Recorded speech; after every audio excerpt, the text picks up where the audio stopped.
Okay, so in this video, I'm introducing you to Microsoft Forms. I know that we've used Google Forms for our online assessments as a tool to use, but if you're a math teacher, you want to start using Microsoft Forms. The reason for that, Microsoft is going to make it very easy for us to put in math, but also its AI, its artificial intelligence engine, is going to do suggestions for us to help make this process go quicker. So I'm going to start by double-clicking on New Quiz. And just to do a simple run through here so you can see the power that comes with using Microsoft Forms for math teachers. So just going to call it Math Quiz. I'm going to add a new question. I'm going to let it be a multiple choice question.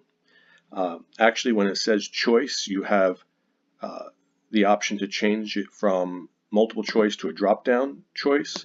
So I can also put on my shuffle option. I'm going to take away the drop-down choice and leave it as a multiple choice. We see that these buttons also, there's the option for math. That's going to let me type math equations right into here. I don't need to do screenshots. I don't need any special tools. This was a great find to see that math tool built into Forms. I'm going to say solve as my question, and I'm going to type an equation down here, and I'm just typing. 1, I'm hitting the slash symbol. Look how it went right to a fraction bar. 2, I'm going to hit the right arrow to get out of the fraction. X plus 1 equals 3. I typed my equation. I'm going to hit enter and watch what Microsoft does. It gave us a bunch of suggestions for answers. I can hit add all, and I have all of these answers here. And the correct answer is at top. I'm just going to drag that and put it someplace else in there. Even though I have the shuffle option on, by default, Microsoft puts the correct answer at top.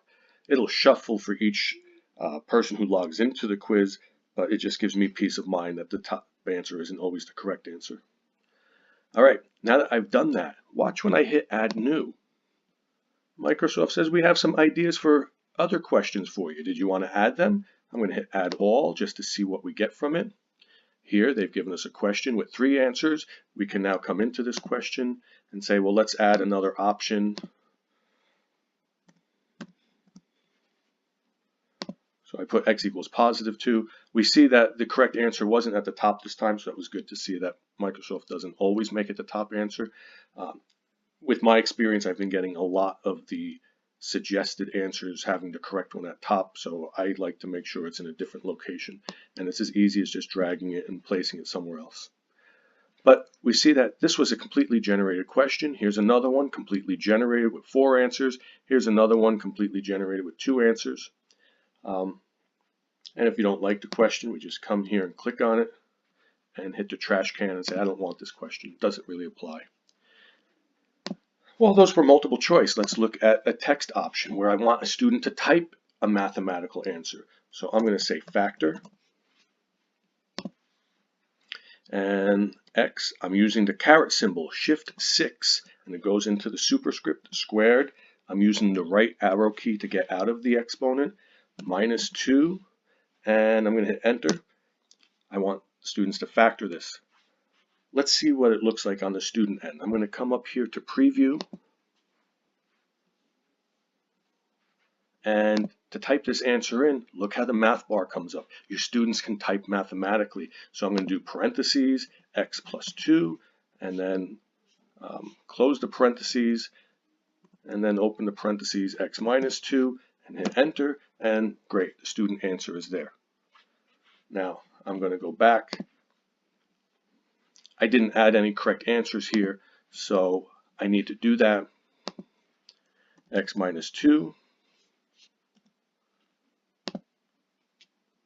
x plus 2, I hit OK. Now I do have to add another answer with the reverse order, x plus 2 and x minus 2. So Microsoft is smart, but not that smart. They still have to, we still have to type in the switched answer order so that it'll be marked correctly. Now students can type their answers mathematically.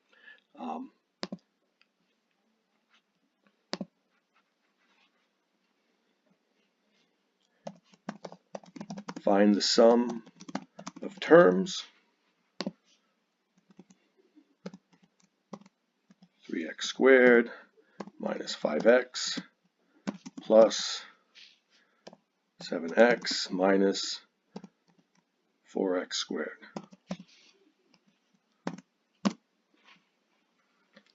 And your students will be able to type their answers in using mathematics.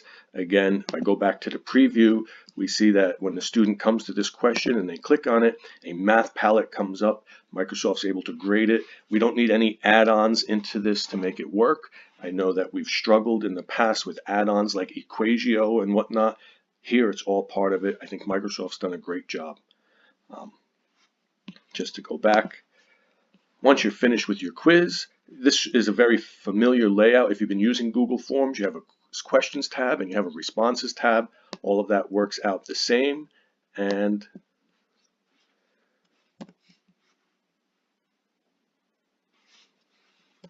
I'm just coming over here to show you that if you click the send button, that gives you the options to send a link. See how a hyperlink is selected here. I can generate a QR code, I can generate an embed code. All of this is similar, or I can send it in an email. Down here it says get a duplicate link. So if I want to share this with a colleague, it'll give me a link so that they can make my quiz, a copy of it in their own Microsoft OneDrive and edit it for their own use. So this is making it easy to share things. And then we have our themes to customize it. Microsoft has a bunch of nice themes here that we can put into our quiz. If I go back to preview, zoom out a little bit, you can see, we have nice themes to apply to it. If we wanted to customize the theme, we can do that as well. You'll notice at the bottom here, I have a customized upload image. I can search the web.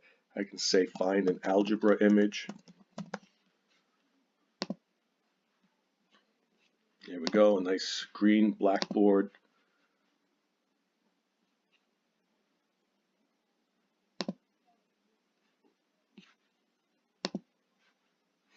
There's my image, waiting for it to come in. And preview. So we see that we have a nice looking quiz. We can put custom backgrounds. The format is very much the same as if you've used Google Forms. And Microsoft is known for copying other designs and then making their own improvements to it. I think this is pretty much a copy of Google Forms. It's just great with the math capabilities it has built in.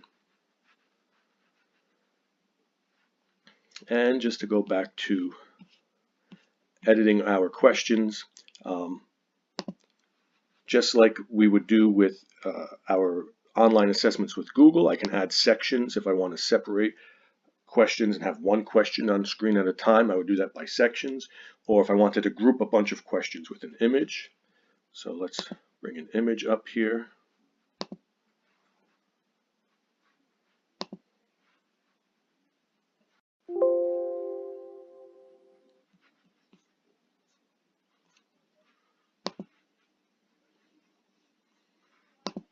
Here we go.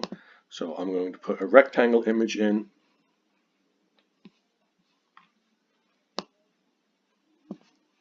And I can say answer the following questions using this image. And now these questions will all be in section 2.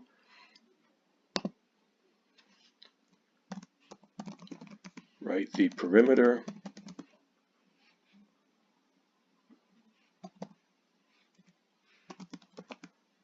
as an algebraic expression.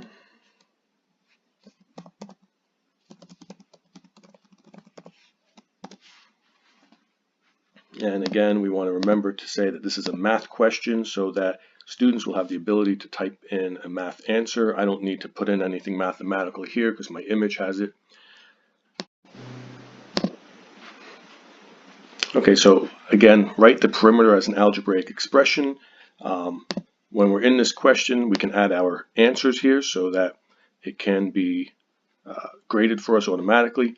So if we add up all of the terms of the sides of the rectangle, we should get 2x squared. I'm going to hit the right arrow on my keyboard to get out of the exponent. So it's 2x squared plus 4x. and then -4. Enter. So students can answer mathematically, typing out algebraic equations. Again, Microsoft has embedded the math palette to do that. I'm excited about it because this makes math assessments online more attainable. We have more of an option to have students type the math than have to generate everything as multiple choice.